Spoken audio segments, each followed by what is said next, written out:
back with the movie Castle, and today we're going to be talking about Frankenstein from 1931. This is directed by James Whale and stars Boris Karloff as the monster. This is, of course, the Universal Frankenstein, based on the novel by Mary Shelly. And before we get going, one thing I want to say, if I ever refer to the monster as Frankenstein, because, you know, there's this whole big thing, Frankenstein is the name of the doctor and not the monster. Well, I just want to say, if you read the novel, it is very clear that, at least in a metaphorical sense, Frankenstein the monster is the son of Frankenstein the doctor, and in my personal opinion, being someone's son, he should inherit the last name. So Dr. Frankenstein and Frankenstein the creature, father, son, same last name. And that might, I hope it doesn't ruffle too many feathers. That's just the way I see it. Anyway, so we open up Dr. Henry Frankenstein in this movie. We'll get to that in a bit. And his sidekick are out grave robbing, which is a great, creepy gothic opening. Actually, before this in the movie, you had a warning, a guy coming out from behind the curtain. This may be a little terrifying, and then you cut to grave robbing and cool gothic tombstones. Really fun opening. But you find out they are trying to steal body parts to build a body, and the hardest piece to come by is a good brain. He sends his assistant out. Unfortunately, he drops the good brain and accidentally brings an abnormal brain back in an effort to replace it, which might not have some good results. But anyway, his friends, his fiancée, everybody, they're like, where's Dr. Frankenstein hiding? And they go and they find him really quickly, and one thing that kind of surprised me, I didn't suspect, they're actually there for the creation of the creature scene. He sends the creature up in the air, which is a great theatrical idea. Sends him up in the air, shoots him with lightning, you see the hand move a little bit, and you get the famous "It's alive" line, which is not in the book and made just for this movie. But yeah, I thought it was odd that, yeah, the friends, they all know he's got a monster locked up in his castle. So he keeps the monster locked up there, but he is a source of raw, untamed power, and it's not gonna be easy keeping him there. And eventually he breaks free and is set loose on the town, starting the whole movie. And it is a really, really good movie. Boris Karloff as Frankenstein is a great performance.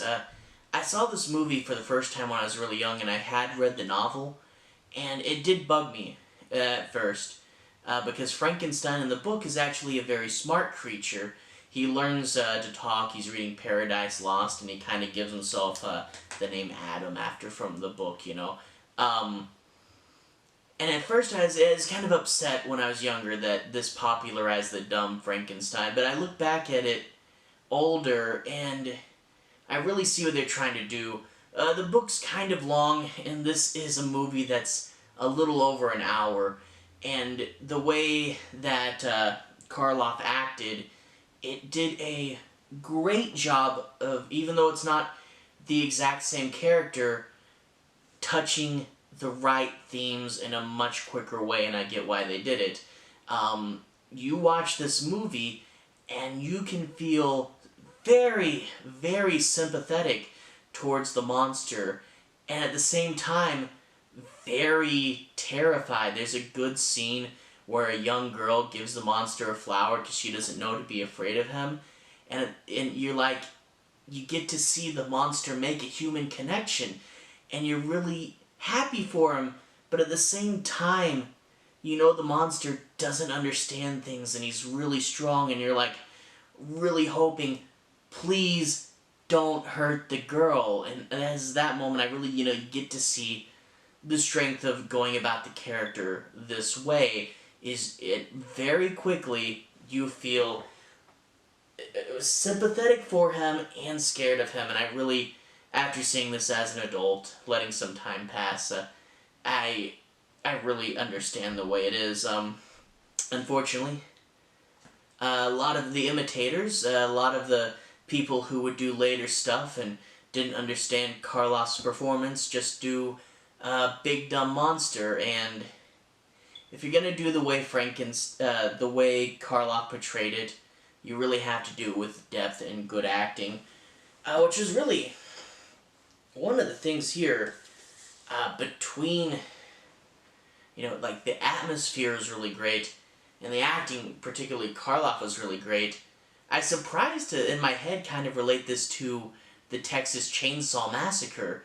The Texas Chainsaw Massacre, very thick atmosphere and very strong, visceral acting. And, they're, other than that, not really similar movies, but both the original Frankenstein and the original Chainsaw derive their horror from thick atmosphere and visceral acting. You really feel in the moment, you feel like these are real, and that, bad stuff is happening and the people can't handle it.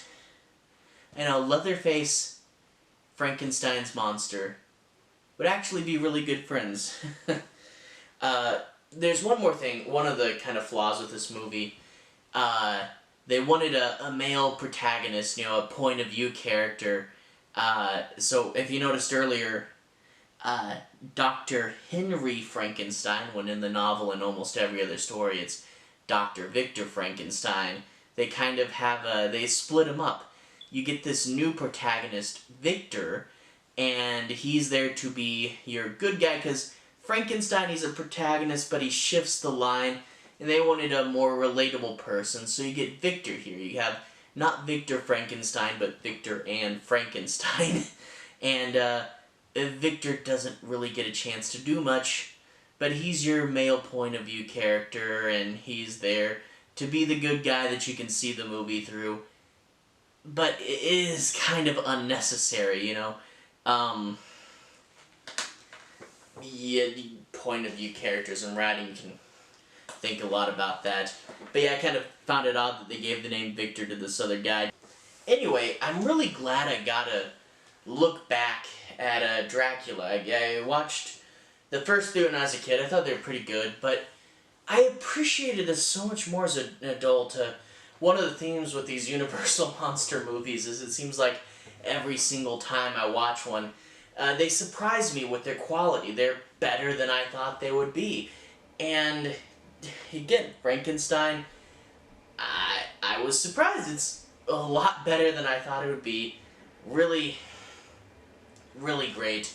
And I'm looking forward to watching the rest. From what I gather, the first three are supposed to be really, really great. But of course I'll watch them all, and I want to cover all these. On a bit of a Universal Monster kick on the channel, next time I will cover Creature from the Black Lagoon, and then once I do that, I'll have covered the first movie and all the base Universal monsters. There's obviously a few other ones, Hunchback and Mole People, but out of the basic Universal monsters, I got the first Phantom, I got the first of all these legacy sets, and I'll do the sequels on the channel soon. But I think after I do Creature, I'll cover some Hammer movies. So next time Creature, then after that, some Hammer. Anyway, see you guys next time for Creature from the Black Lagoon, Frankenstein.